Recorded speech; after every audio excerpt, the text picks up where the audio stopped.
Nessa sessão gloriosa de 2 Timóteo, capítulo de número 3, nós podemos observar o apóstolo Paulo exortando seu filho espiritual Timóteo a seguir o seu exemplo.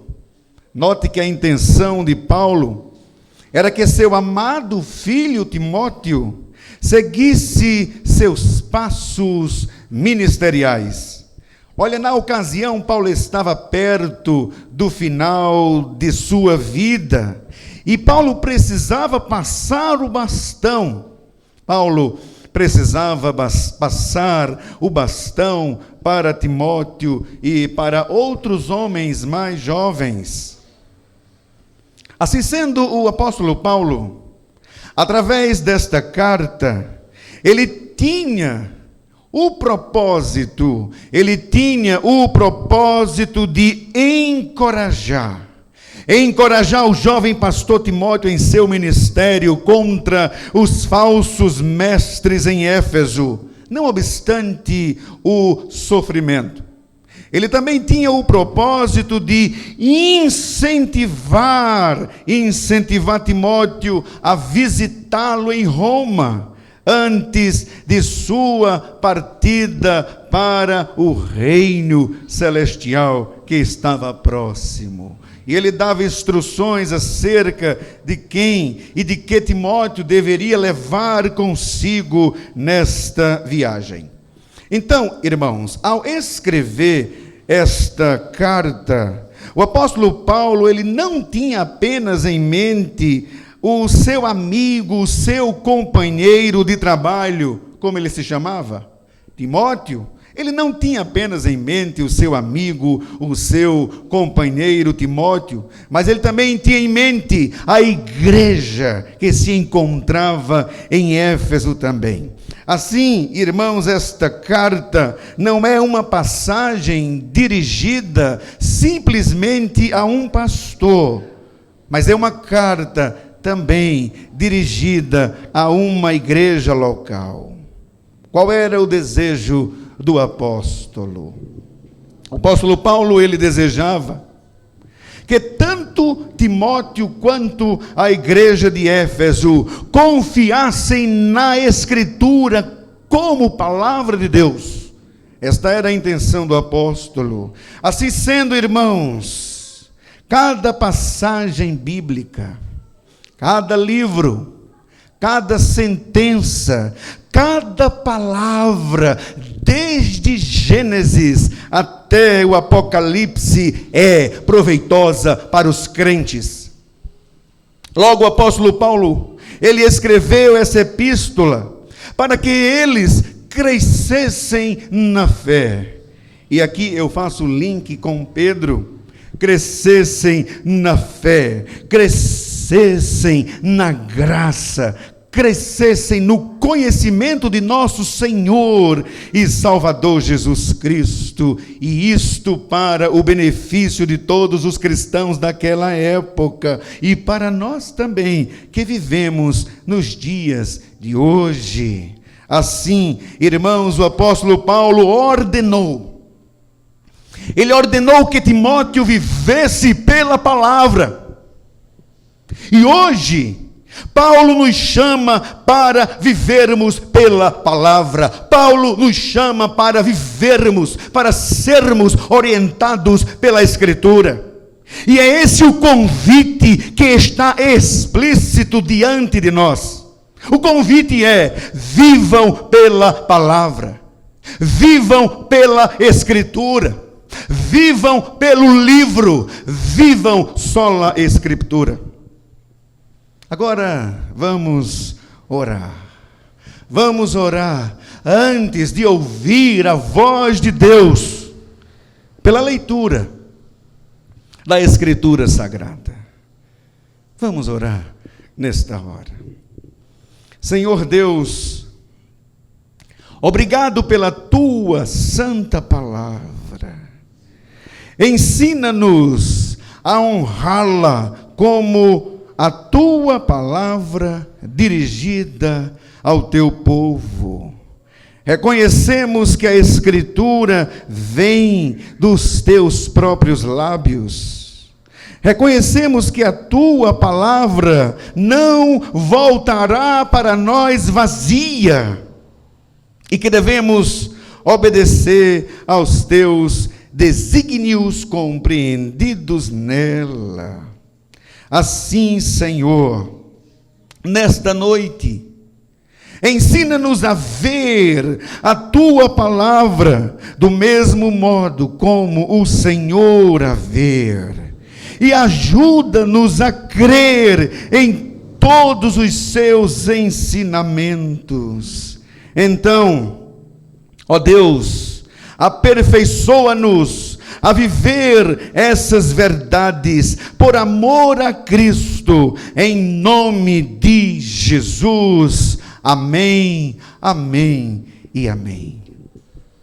Ouçam a leitura da palavra de Deus na segunda epístola de Paulo a Timóteo, no capítulo de número 3, versos 16 e 17.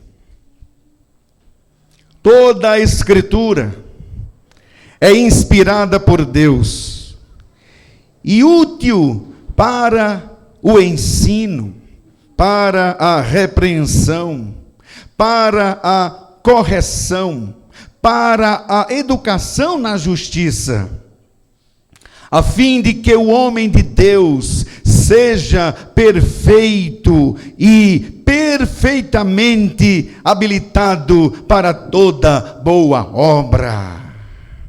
Amém. Esta foi a leitura da santa, inspirada, inerrante, autoritativa, suficiente e invencível palavra de Deus. Que Ele possa escrever sua verdade eterna nas tábuas do nosso coração. Irmãos, aqui nós estamos diante da frase, nós estamos diante da mais famosa passagem do NT, do Novo Testamento, que lida com a Escritura. 2 Timóteo, capítulo 3, versos 15, 16 e 17. E nesta passagem, observando o apóstolo Paulo nos exortando a vivermos pela Escritura, isto é, pela Escritura somente, do slogan da Reforma Protestante, sola Escritura. Nos versos 14 e 15, Paulo nos ensina que devemos continuar. Paulo nos ensina que devemos persistir. Paulo nos ensina que devemos permanecer nas sagradas letras. Aleluia. E nos versos 10 a 13, Paulo nos ensina que devemos seguir o seu exemplo. Ele disse para Timóteo, e diz para nós também, segue de perto o meu ensino.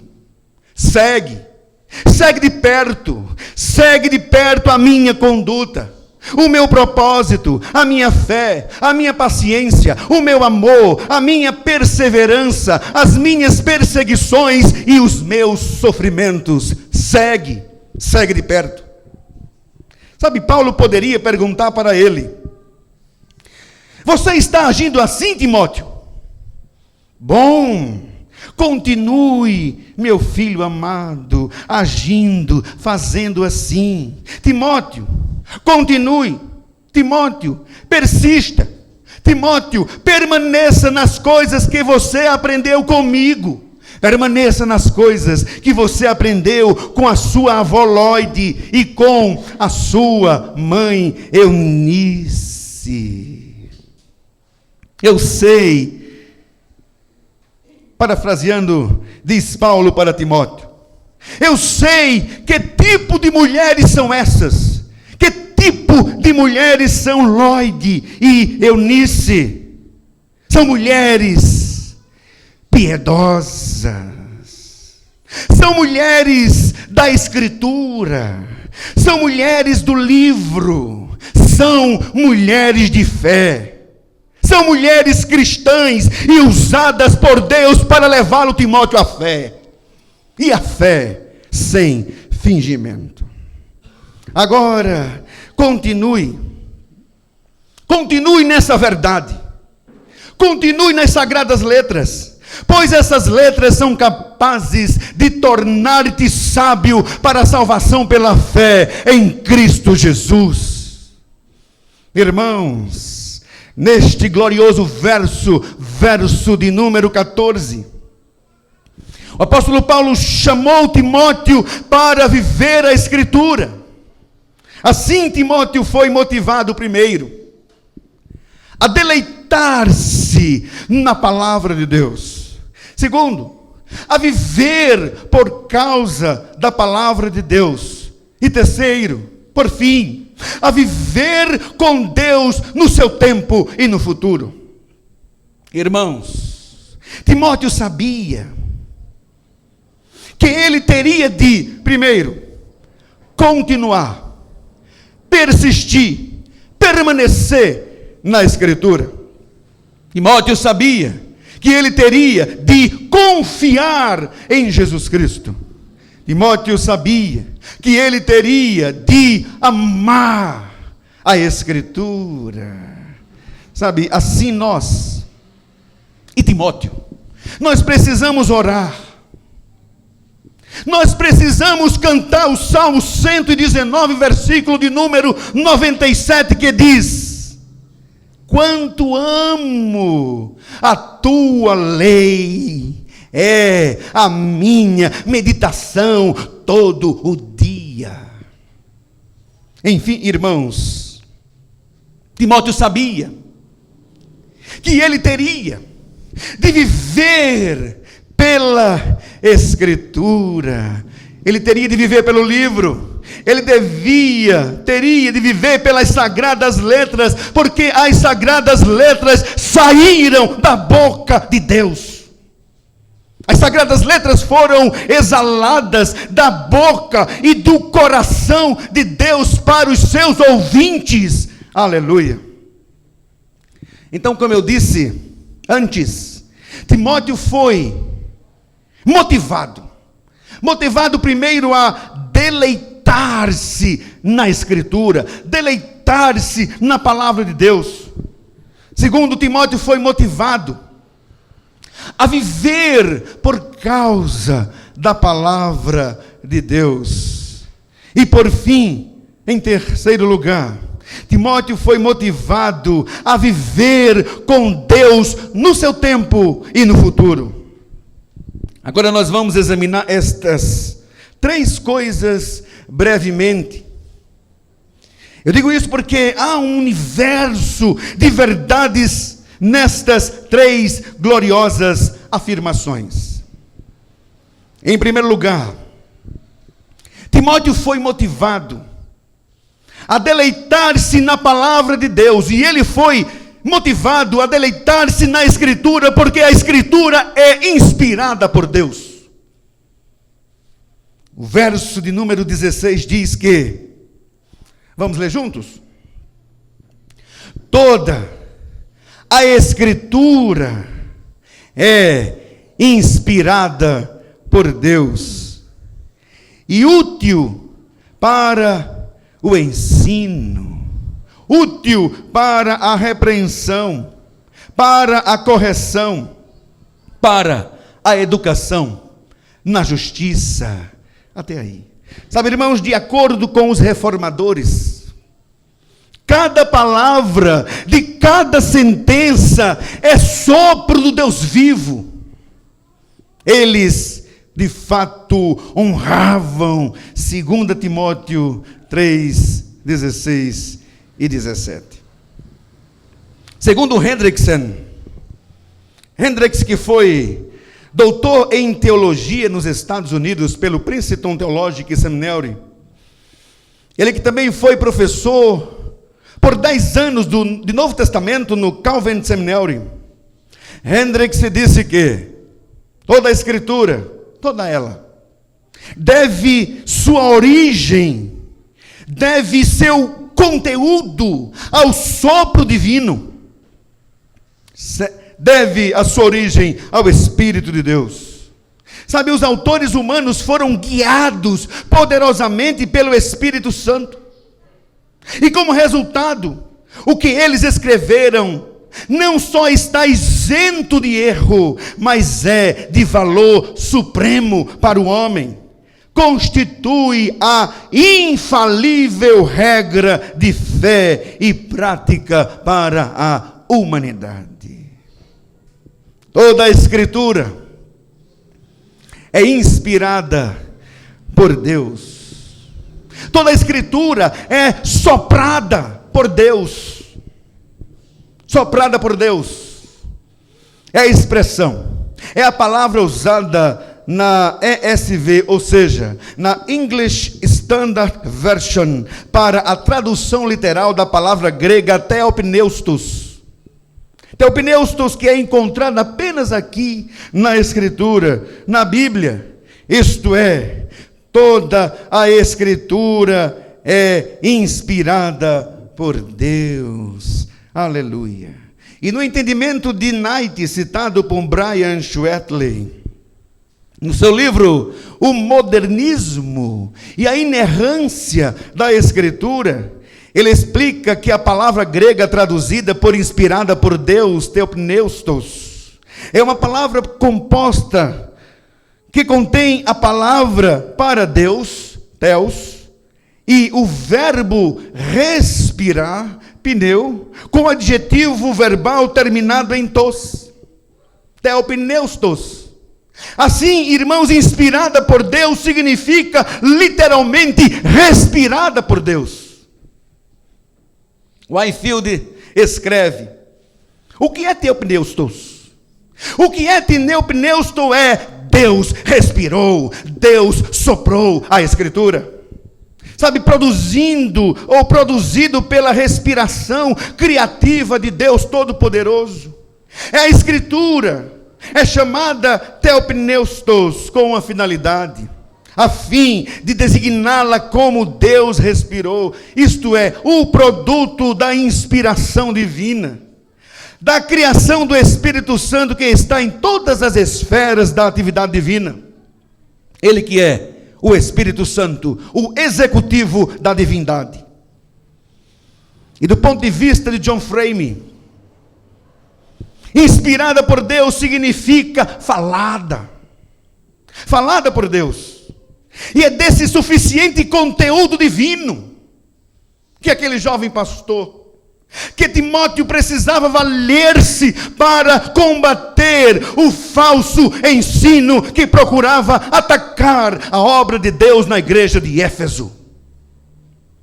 Paulo Anglada, no seu livro Sola Escritura, a doutrina reformada das Escrituras, da editora Knox Publicações, no capítulo 4, de título Inspiração das Escrituras, Anglada disse: o que queremos dizer quando referimos à inspiração das Escrituras?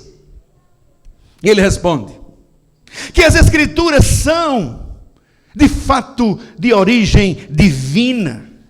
Que embora a Bíblia tenha sido escrita por cerca de 40 pessoas, essas pessoas a escreveram movidas, a escreveram dirigidas pelo Espírito Santo. E isto, irmãos, de tal modo que tudo o que foi registrado pelas Escrituras e nas Escrituras constituem-se em revelação autoritativa de Deus.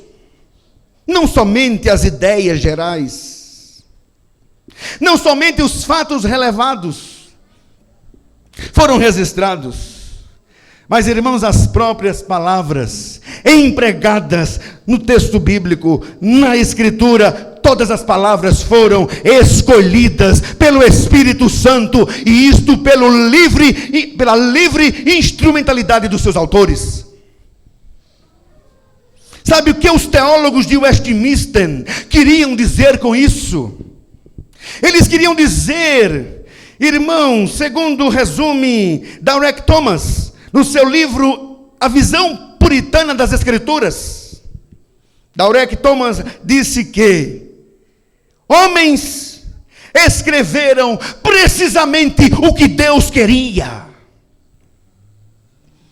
Desse modo, a Bíblia que você tem na mão e no coração se distingue de todos os demais escritos humanos, pois cada palavra sua é a própria palavra de Deus.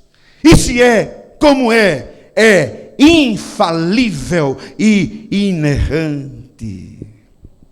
Amém. O apóstolo Paulo, ele disse que toda escritura é inspirada por Deus. E conforme fica claro na Confissão de Fé de Westminster, capítulo 1, seção ou parágrafo 8, estudado aqui no nosso culto anterior de doutrina, diz que o Antigo Testamento em hebraico, o Novo Testamento em grego, sendo inspirados imediatamente por Deus, são por isso autênticos. Samuel Rutherford sustenta que nenhum autor humano, sustenta que nenhum autor de nenhum, irmãos, livro da Escritura, livro da Bíblia, escreveu escritura canônicas da sua própria cabeça. Samuel disse que em vez disso as Escrituras foram escritas por inspiração imediata, o que em essência inclui até cada sílaba, cada palavra que os apóstolos e profetas deviam escrever, foram inspiradas por Deus. Cada palavra, cada vírgula, cada, irmão, sílaba, foi soprada por Deus. Aleluia. John Owen associa a inspiração das Escrituras à obra do Espírito Santo. Espírito Santo que penetrou e fez a mente dos vários escritores das Escrituras ascenderem a um novo patamar. Porque ali eles estavam escrevendo a palavra de Deus. O Espírito Santo agiu. O Espírito Santo agiu, o Espírito Santo dirigiu até os próprios órgãos de seus corpos, pelos quais eles expressaram a revelação. Revelação que mediante inspiração haviam recebido da parte de Deus. O Espírito Santo guia, o Espírito Santo dirigiu suas línguas na declaração de suas revelações. Assim, irmãos, como a mente de alguém dirige quando sua mão escreve para exprimir suas ideias, tudo isto foi direcionado, movido, intencionado pelo Espírito Santo de Deus. Em homens errantes, em homens falíveis, em homens dependentes de Deus, em homens pecadores como eu, e como você, mas que foram escolhidos por Deus para registrar a mente de Deus para mim e para você. Sabe, irmãos, o que quer que tenham recebido por revelação, eles foram, estes autores, apenas tubos pelos quais as águas da revelação foram conduzidas, sem a menor mistura com quaisquer de suas suscetibilidade ao erro. A Bíblia, disse Owen, não é nada menos do que a revelação da mente de Deus.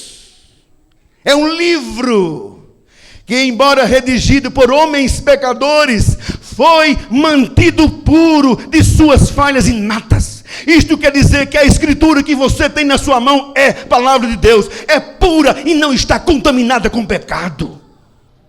É santa, é divina, é de Deus, é vox Dei, é voz de Deus. O apóstolo Paulo disse que toda Escritura é inspirada por Deus.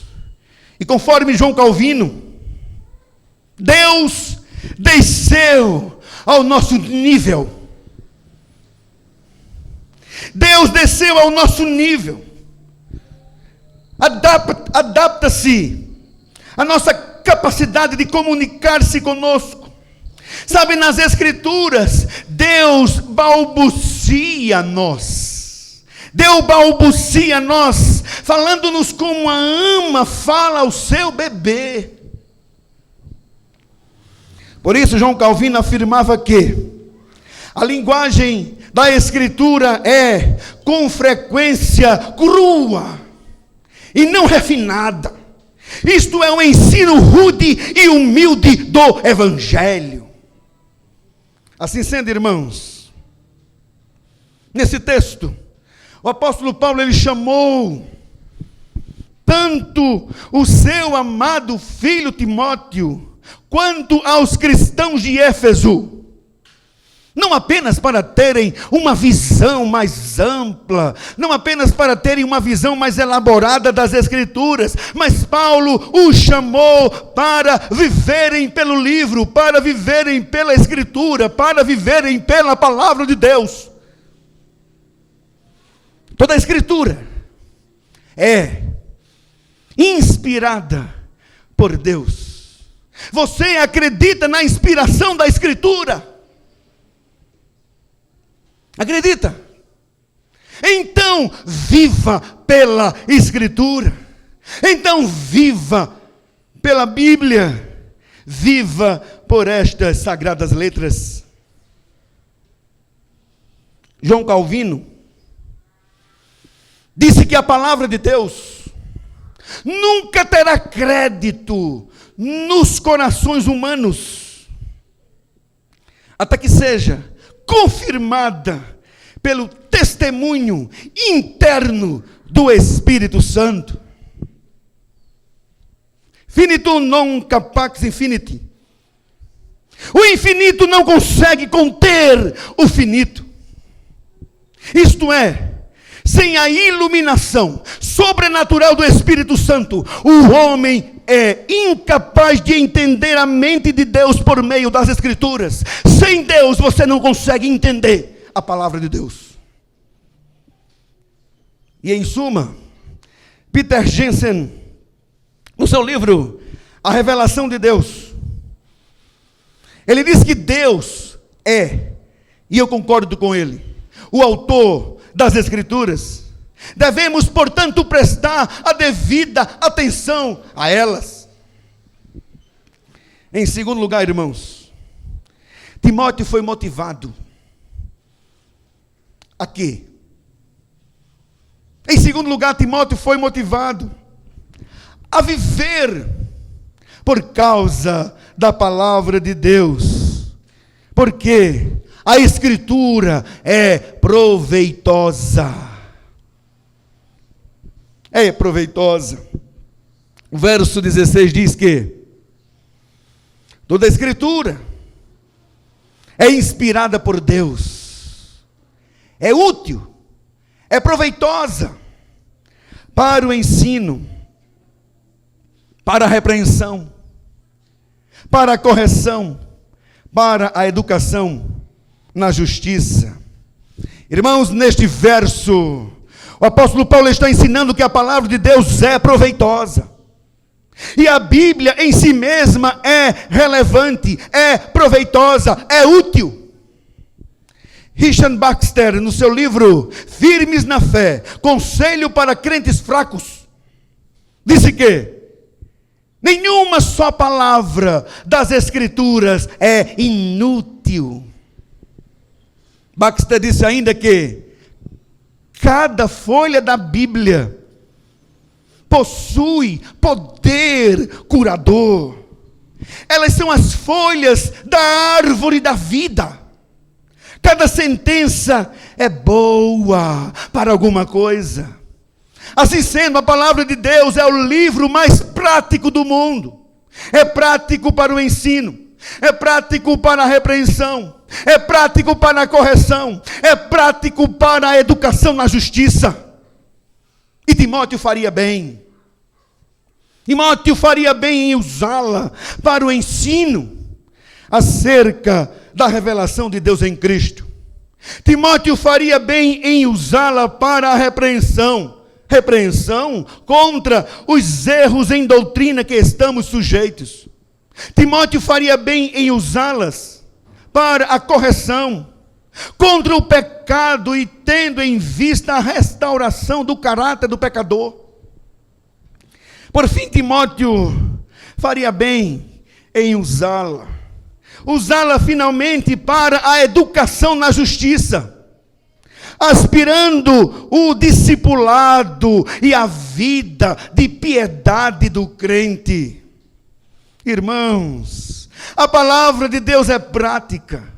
A palavra de Deus é proveitosa, a palavra de Deus é útil e seus princípios contemplam as coisas mais importantes da vida. João Calvino disse que a Escritura contém a perfeita norma de uma vida feliz e saudável. E a pergunta é: você quer ter uma vida feliz?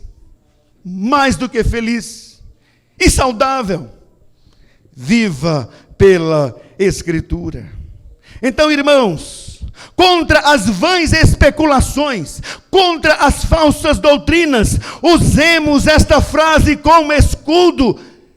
A Escritura é proveitosa. Aleluia, louvado seja o nome do Senhor. Andrei.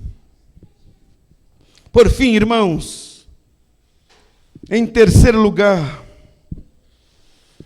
Timóteo foi motivado a viver com Deus no seu tempo e no futuro, com o propósito de reger a igreja de Deus de Éfeso, com verbum Dei. Ou seja, reger a igreja com a voz de Deus, compreendida na autoritativa, compreendida na infalível, compreendida na inerrante palavra de Deus. E o verso de número 17 diz: a fim de que o homem de Deus seja perfeito e perfeitamente habilitado para toda boa obra. João Calvino disse que a Escritura é suficiente. É suficiente para efetuar a perfeição na vida do crente. A Escritura equipa. A Escritura habilita. A Escritura completa o homem de Deus para toda boa obra. Em outras palavras, este verso nos ensina que devemos ter uma visão mais elevada da Escritura, não para conhecermos os fatos da Escritura, não apenas para concordarmos com as doutrinas ensinadas na palavra de Deus, mas para vivermos em santidade, hoje, amanhã e sempre.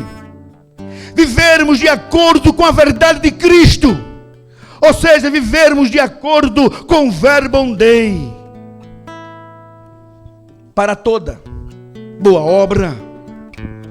João 17:17 diz: santificai-vos na verdade, a tua palavra é a verdade. Irmãos, eu quero concluir este sermão com uma pergunta elaborada pelo Dr. Joel Bicker. Ele disse: como entendemos o princípio de sola escritura? Então eu pergunto: o que a Bíblia diz sobre si mesma? Com outras perguntas, eu finalizo este sermão desta noite perguntando: A Bíblia é a bússola que nos orienta através das tempestades e das ondas que enfrentamos nesta vida. A Escritura é o espelho pelo qual nos vestimos, a regra pelo qual agimos, a água com a qual nos lavamos, o fogo que nos aquece, a comida que nos alimenta, a espada com que lutamos, o conselheiro que resolve nossas dúvidas e temores, e a herança que nos enriquece.